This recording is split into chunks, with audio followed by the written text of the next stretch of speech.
Herkese Tatlı Sanatı Mutfağı kanalımdan merhabalar. Bugün sizler için çok lezzetli, hem sütlü hem de şerbetli tatlı severlerin çok beğeneceğini düşündüğüm muhteşem bir tatlı tarifim var. Şehrazat tatlısı. Fazla vakit harcamadan hemen bu lezzetli tatlı tarifime başlayalım. Öncelikle tatlımızın şerbetli olan kısmını yapmaya başlıyoruz. 2 adet yumurtamızı uygun bir kabımızın içerisine kıralım. 1 çay bardağı toz şekeri ekleyelim. Kullanmış olduğum çay bardağı ölçüm 125 mililitredir.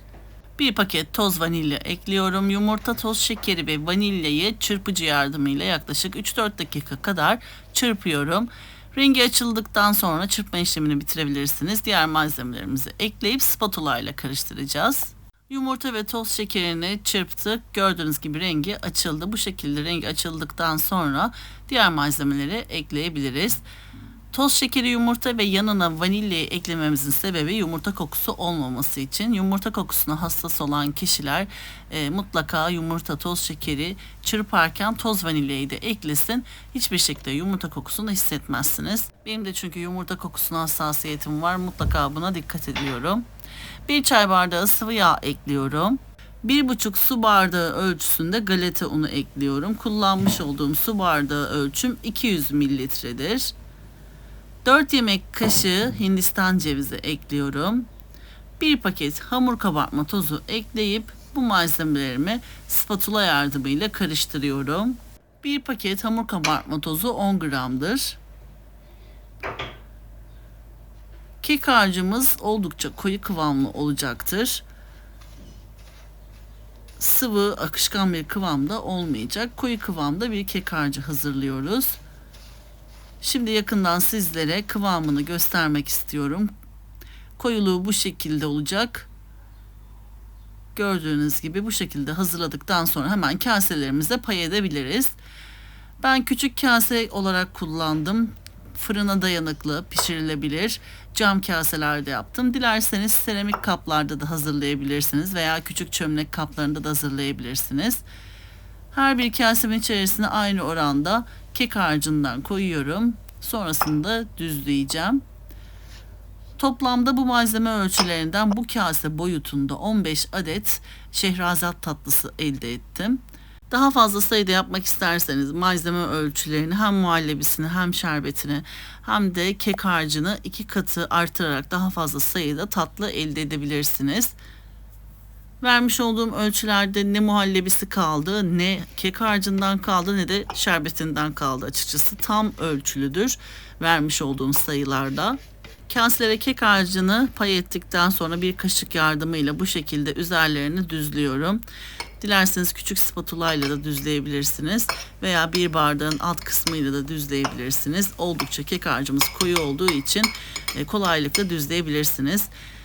Şimdi kaselerimize önceden ısıtılmış 180 derecelik fırın ayarında alt üst ayarda yaklaşık 30 dakika kadar pişirelim. Ama lütfen kontrollü bir şekilde pişiriyoruz. Üzerleri güzelce kızardıktan sonra fırından alabilirsiniz. Fırında tatlımız pişerken bir yandan şerbetimizi yapmaya başlayalım. 2 su bardağı suyumuzu uygun bir tenceremizin içerisine dökelim. 1,5 su bardağı toz şekerimizi ekleyelim. Bir ince dilim kestiğimiz limonumuzu ekleyelim ve karıştıralım. Şerbetimiz kaynadıktan sonra ocağın altını kapatabilirsiniz.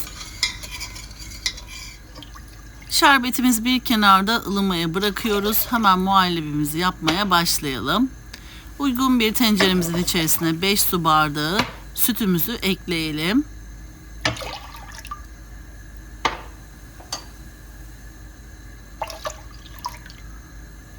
Bir çay bardağı toz şekerimizi ekleyelim.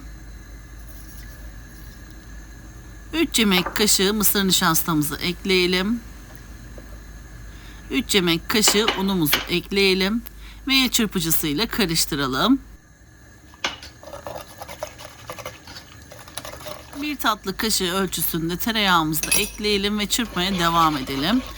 Muhallebimiz koyulaştıktan sonra hemen bir kenara alalım ve soğumasını bekleyelim. Soğuduktan sonra 200 mililitrelik sıvı krema ve toz vanilya ekleyeceğiz. Tatlımız fırından çıktı. Şimdi tatlımız sıcakken ılık olan şerbetimizi kaşık yardımıyla her birinin üzerine gelecek şekilde şerbetimizi dökelim. Sonra tenceremizle Hepsini azar azar eşit bir şekilde pay ederek şerbetimizi dökelim.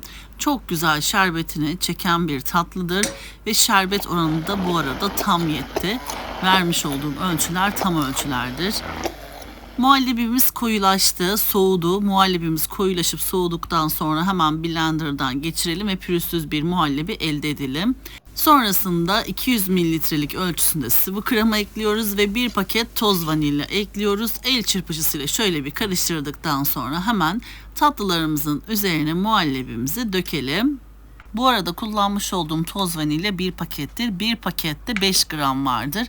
Özellikle gram ölçüleriyle isteyen takipçilerim için bu ölçüleri belirtiyorum. Muhallebimizi her kasenin içerisine ilk önce bir kaşık yardımıyla dolu dolu eşit bir şekilde koyuyorum. Sonrasında hangisinde az varsa veya hangisinde çok varsa hepsini eşit bir şekilde tekrardan düzenleyip pay ediyorum.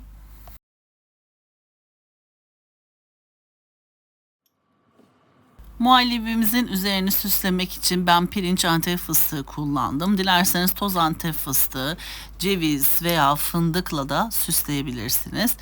Hindistan ceviziyle de süsleyebilirsiniz. Tamamen damak zevkinize göre veya elinizin altında hangi malzemeler varsa onlarla yapıp değerlendirmenize göre süslemesi değişebilir. Orijinalinde üzerine antep fıstığıyla süslüyorlar. Ben de o şekilde antep fıstığıyla süslemek istedim. Tatlımız sunuma hazır. Şimdi tatlımızı buzdolabında en az 2-3 saat kadar dinlendirelim ve soğuk soğuk servis edelim. Eğer vaktiniz yoksa bu şekilde de yiyebilirsiniz ama sıcak olacaktır, ılık olacaktır. O yüzden buzdolabında en az 2-3 saat kadar dinlendirip servis etmenizi tavsiye ederim. Bir gün buzdolabında dinlendirirseniz ertesi gün tadına doyum olmuyor. Vaktiniz varsa eğer bir gece öncesinden de misafirlerinize yapabilirsiniz. Şimdi sizler yakından tatlımızın kıvamını izlerken ben de sizler için küçük bir hatırlatmada bulunmak istiyorum. YouTube Tatlı Sanatı kanalıma henüz abone olmadıysanız YouTube kanalıma abone olmayı, paylaştığım videolarıma beğeni bırakmayı lütfen unutmayınız. Gün aşırı yepyeni tariflerimi kanalımda sizler için paylaşıyorum. Anında haberdar olabilmek için bildirim zilini lütfen açınız. Böylelikle yepyeni tariflerimi eksiksiz görmüş olacaksınız. Bu tarifimi ve videomu beğendiyseniz eğer sevdiklerinizle paylaşarak bana destek olabilirsiniz. Kanalımda görmek istediğiniz tarifler varsa eğer yorum kısmına yazabilirsiniz. Bu tarifimi denedikten sonra yorumlarınızı yazarsanız henüz bu tarifimi denememiş olan kıymetli takipçilerim için düşünceleriniz fikir olmuş olacaktır. Şimdiden tüm destekleriniz için hepinize çok teşekkür ediyorum. Bir sonraki yepyeni tariflerimde tekrardan sizlerle görüşmek üzere. O zamana kadar kendinize çok iyi bakın. Hoşça kalın.